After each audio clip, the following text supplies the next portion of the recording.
बोले जो कलयुग है ना बड़ा खतरनाक युग है। इसमें व्यक्ति हर तरीके से कमजोर है। पहला क्या है? बोले मंदाहा, सभी जीव आलसी हैं। कोई व्यक्ति आलसी रहे तो कोई बात नहीं, चलो आलसी है, पर तेज तरार हो, दिमाग वाला हो, तो घर में पड़े पड़े बिस्तर में लेटे लेटे लोग लाखों रुपए कमा लेते हैं अगर बुद्धि तेज हो। तो कलयुग में लोग आलसी तो हैं, पर केवल आलसी हैं ऐसा नहीं है। तीन चीजें होती हैं। एक होता है हमारे अंदर का परिश्रम, दूसरा है विवेक बुद्धि, और तीसरा है भाग्य। अगर तीनों साथ दे तो व्यक्ति कुछ भी कर सकता है, पर अगर तीनों साथ ना दे, तीनों में एक भी साथ दे, तो भी जिंदगी हम लोग आराम से जी सकते हैं। पर कलयुग में क्या है? बोले मंदाहा सुमंद मतयो मंद भाग्य पुत्रताः। जीव तो आलसी है ही, इसमें कोई संदेह नहीं है, पर चलो बहुत बुद्धिमान होते। बोले नहीं, मंद मता, बुद्धि भी बहुत छोटी है। जो जितना बड़ा मूर्ख होता है उसको लगता है हम उतना ही चालाक हैं। जो समझदार लोग हैं, विद्वान है, वो चुप रहते हैं, और जो मूर्ख है वो ज्यादा बोलता है। तो बुद्धि भी छोटी है, और बुद्धि छोटी होने के कारण क्या होता है? बोले हम चीजों को समझ नहीं पाते हैं। लोग कहते हैं कि भगवान है तो दिखाओ। अरे आप कहते हैं कि भगवान की पूजा करो, पहले दिखाओ तब मानेंगे। तो ये प्रश्न मन में क्यों आता है? क्योंकि हमारी बुद्धि सीमित है, बुद्धि सीमित हो गई है। अगर हम जान लेते कि भगवान है और पूजा करनी चाहिए, तो हमारे मन में प्रश्न नहीं आता। प्रश्न क्यों आया?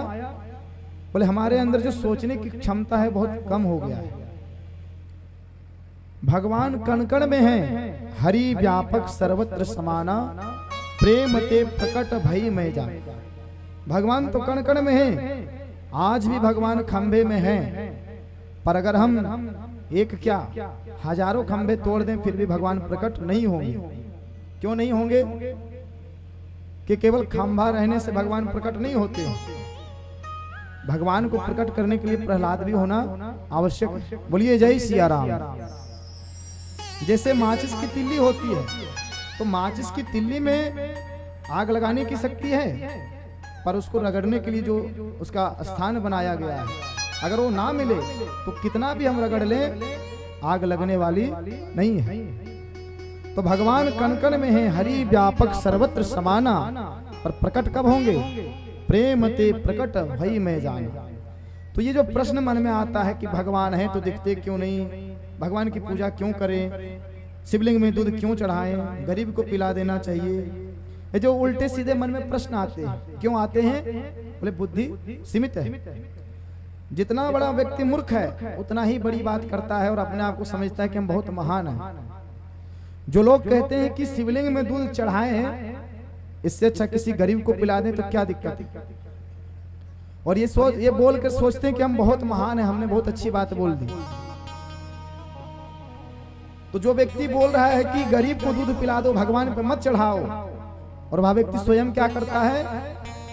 अपने आप को दिखाना चाहता है कि हम समाज का भला करना चाहते हैं, और वही व्यक्ति फिर गुटके का प्रचार करता है। और दुर्भाग्य है इस देश का कि ऐसे लोगों को हम हीरो मानते हैं। किस बात के लिए हीरो है? बोले गुटखा का प्रचार करते हैं ना, जुआ खेलने के लिए सिखाते हैं तो हीरो मानेंगे। क्या भगवान से बड़ा कोई हीरो हो सकता है? राम जी इतने बड़े अभिनेता हैं कि जब अभिनय करते हैं तो शंकर भगवान के साथ रहने वाली मां सती भी भगवान के अभिनय को नहीं समझ पाते। राम जी दंडकारण्य के वन में रो रहे हैं, किस लिए? कि सीता जी का हरण हो गया है। और राम जी केवल रो नहीं रहे हैं, ऐसा रो रहे हैं मानो पागल हो गए हैं। पशु पक्षियों से पूछते हैं, पेड़ पौधों से पूछते हैं कि तुमने सीता जी को देखा है? और राम जी कौन है? बोले सच्चिदानंद रूपाय। राम जी तो सब जानते हैं कि मां जानकी कहां गई है, वो उन्होंने ही भेजा है। रावण को भी प्रेरित किया कि तुम आओ, सीता जी का हरण करो, ले जाओ, पर अभिनय कैसा कर रहे हैं, रोल ऐसा खतरनाक करते हैं कि भगवान जो भोले बाबा हैं उनके साथ रहने वाली सती भी नहीं समझ पाती है।